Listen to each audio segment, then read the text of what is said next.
الإخلال بالتزام الحكومة والنظام إن صح التعبير والسلطة لتعهداتها أمام الشعب الكويتي في مؤتمر جدة. وكما تعرفون أن مؤتمر جدة الذي عقد إبان محنة الغزو العراقي الغاشم للكويت حصل التزام بالعودة إلى تطبيق الشريعة والعمل بالدستور 62. ما يتم الآن هو رجوع عن هذا التعهد.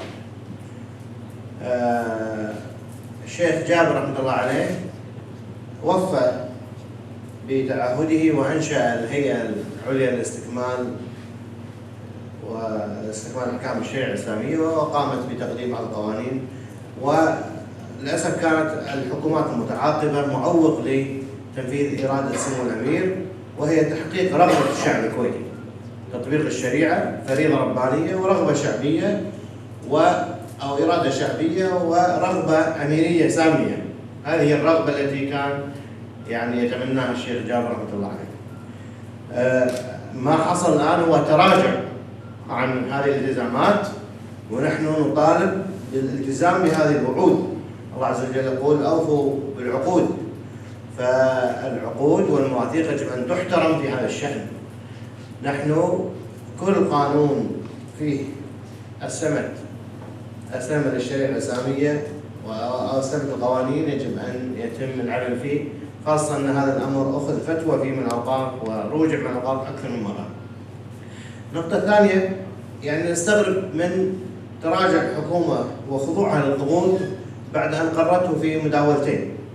قررت هذا القانون مداولتين وقامت ببعض التعديلات أخذ بها في المداولة الثانية وتم التصويت عليه بالإجماع، وفي الساعة الأخيرة أرجع هذا القانون إلى مجلس الأمة. نحن نتساءل الخضوع لمن في رد هذا القانون؟ لمن خضعتم في رد مثل هذا القانون؟ من هؤلاء الذين لديهم أجندة تخالف أجندة الشعب الكويتي وهوية تخالف هوية الشعب الكويتي؟ من هؤلاء؟ ولماذا قدموا على إرادة الشعب الكويتي؟ هذا القانون مثل إرادة شعبية عارمة نابعة عن حبها لخالقها ووفاء لنبيها صلى الله عليه وسلم، وردا على حملات التطاول على ذات الرسول صلى الله عليه وسلم أو عرض الرسول. شهدنا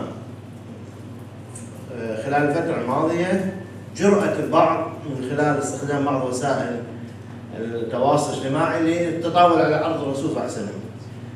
هل المطلوب من المجتمع أن يذهب إلى بيت هذا الشخص ويقوم بتكسيره والقصاص منه، أم أن هناك بلد في قوانين وفي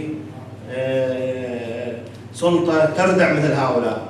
هل يريدون غابة أم بلد قانون؟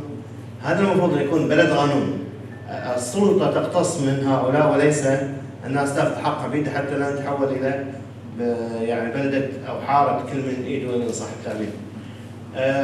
فلذلك مثل هذا القانون هو ضمانة لمن أي فوضى في البلد وردة فعل غير مقبولة أن القانون يأخذ مجراه والعدالة تكون هي مطلب الجميع.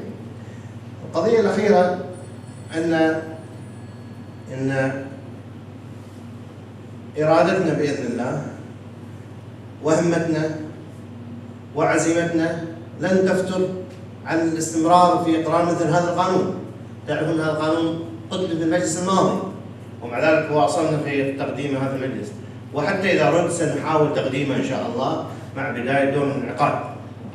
وإذا حل المجلس قبل دور الانعقاد القادم فسيكون من أسباب الحل هو منع مثل هذا القانون من الإقرار، ونتمنى أن لا يحصل مثل هذا الأمر، لأن هذا المجلس هو إرادة أمة، ونتمنى عدم المساس بإرادة الأمة. فلذلك نحن متواصلون بإذن الله لتطبيق هذا القانون. أما الحجج التي سيقت لرد مثل هذا القانون فهي حجج ضعيفة. بعضها يقول أن هذا القانون فيه تمييز بين المسلم وغير المسلم، لأن الشريعة ميزت في هذا الأمر بين المسلم وغير المسلم، وجاءت الفتوى الأوقاف تميز بين المسلم وغير المسلم في موضوع بهذا الشأن. فتمييز نابع من الشريعة الإسلامية، وخفف عن غير المسلم. غير المسلم عندما يتعرض للنبي صلى الله عليه وسلم أخف من المسلم الذي يفترض أن يوقر النبي صلى الله عليه وسلم.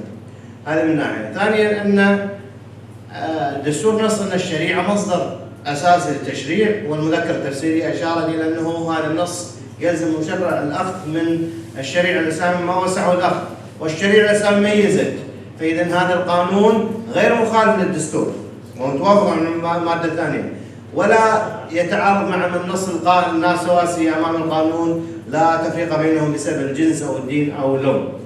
لأن إن صح هذا فهناك تفرقة في قانون الجنسية. قانون الجنسية لا يمنح الجنسية للمسلم، هذا من ناحية. قانون المواريث، قوانين المواريث هناك تفرقة بين المسلم وغير المسلم، وهناك أكثر من قانون يفرق بين المسلم وغير المسلم لاعتبارات. وهذا القانون لو فرق بين مسلم أو غير مسلم فهو فرق تفرقة يسمونها الإيجابية، بمعنى أنه خفف على غير المسلم وشددها على المسلم، لأن الأصل في المسلم هو التوقير للنبي عليه الصلاة والسلام لله عز وجل، بخلاف غير المسلم الذي يعني غير مطالب أصلا بتوقير النبي عليه الصلاة والسلام، وإن كان يعاقب على سب أو إذاعة بسب النبي عليه الصلاة والسلام لو حصل منا مثل هذا الأمر. على العموم نحن مواصلون بإذن الله لإقرار هذا القانون مرة ثانية، وسنمارس حقنا الدستوري في إعادة عرضه في هذا الدور وفي دور العقاد القادم بإذن الله، ونتمنى من الحكومة أن تراجع موقفها وأن تنتصر للشعب الكويتي، وهكذا يعني ما نتمناه من قيادتنا الرشيدة أن تنتصر للشعب الكويتي وتقف معه، ولا نلتفت إلى الأصوات النشاز التي ترفض مثل هذا القانون. والسلام عليكم ورحمة الله وبركاته.